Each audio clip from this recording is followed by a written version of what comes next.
leads to teenage pregnancy.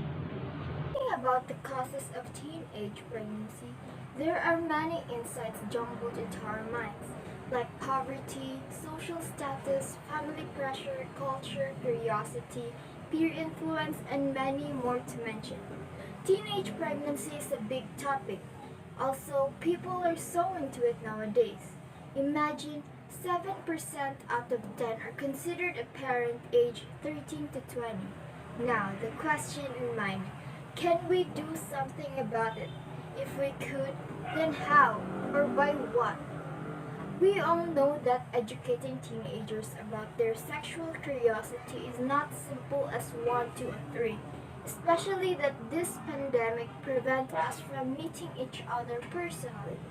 Although we have the internet, social media, and other platforms that can help us address our concern on this issue, still, it's not enough to fill in those curiosities. For me, growing up in an Asian household with a mother and a grandfather as an adult, with three annoying siblings and me as an older sister of the family, really is a big of deal. Because being an older sister doesn't mean I know all the things an older sister should know. Back in the days, my mother would always cover my eyes when there's a scene in our TV screen kissing or something nasty like actors having sex scenes. I don't really mind. That's a lie I always told myself. Why? Because I'm curious and want my mom prohibiting me from watching it. Or they can, and how come they can? And how do sex related to pregnancy? And those what and what ifs in my mind keeps popping whenever I think about it. As part of my advocate, I tried to search for more ideas. Curious enough, I tried to Google sex education. I was trying to explain earlier. And to my surprise, an icon of movies popped up on my monitor, and the idea of social media learning leads to misunderstanding.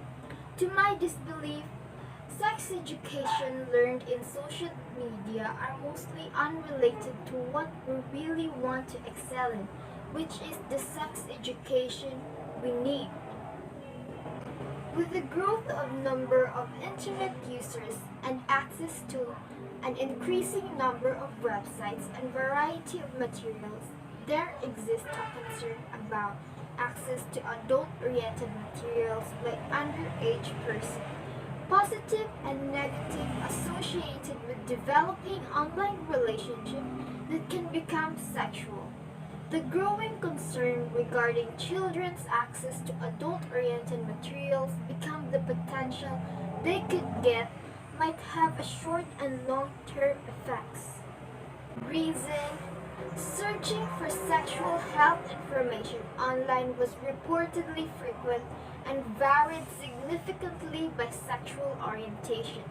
The most common reason youth look for sexual health information is for privacy and curiosity. Sexual minority youth look for information online because they did not have anyone to ask. Once youth have the information, no difference by sexual orientation were noted as to what they did with it.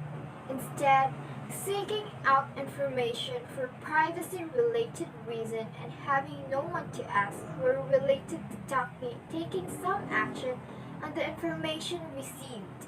I'm not professional in this field, but I consider the fact that social media is also the reason curiosity towards sexual education become vulnerable.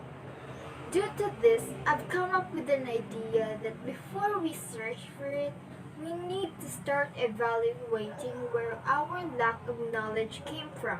In short, learn how to ask questions.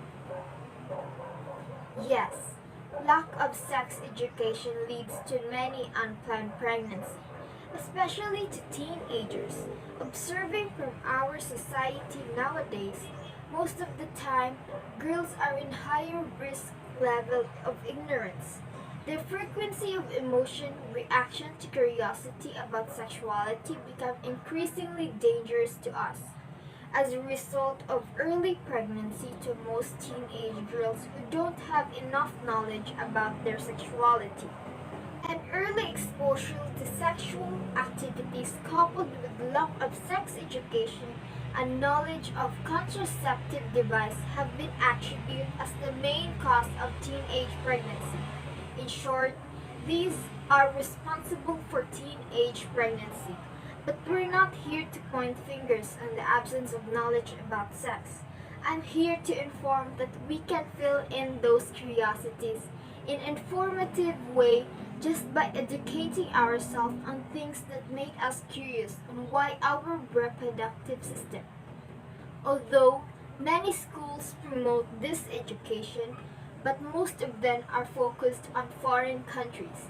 Considering the fact that parents would know that his or her children are being taught of many sexual activities in school, make most of the parents disagree because it will not just open the mind of their children to sexual world, but it might be the reason why their children act green-minded, and as a Filipino, it's a really big no. However, we should face the fact that reproductive sex education is an important knowledge teenagers should know about. Since they are in the midst of puberty and time may come they will still know, it's better if they would know about it in advance to prevent complication in the midst of learning. Also, let's not forget the fact that most teenagers are sexually active due to prior curiosity. The effectiveness of sex education for an early adolescence make use of age-appropriate culture models about sexual abstinence. However, little is known about an early adolescent's view this topic. We describe developmental difference in cognition appears to be a time of vulnerability and openness and may provide opportunity for intervention. I know most of us are afraid to take the risk in these choices. However, we should put our minds forward on not just in a disadvantage of this type of learning, but also the benefit we might further learn and apply in our future life. Moreover, put oneself as a person who have rich mindset upon accepting challenges focused on our reproductive health and sex education. Educating children about safe sex is one of the most effective ways of postponing their one set of sexual activity. It is also the best investment we can make to ensure people's future reproductive health. If they start right, there is a very hope that they will stay right.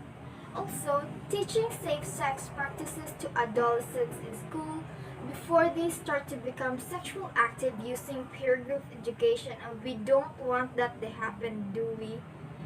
Well, our talk is now ending, and I hope that this advocacy of mine can touch each other's mindset to the world of learning about sex, pregnancy, and filling in those curiosities about the need of reproductive health education and sex education. And together, let's start prevent teenage pregnancy by filling on this reproductive ignorance.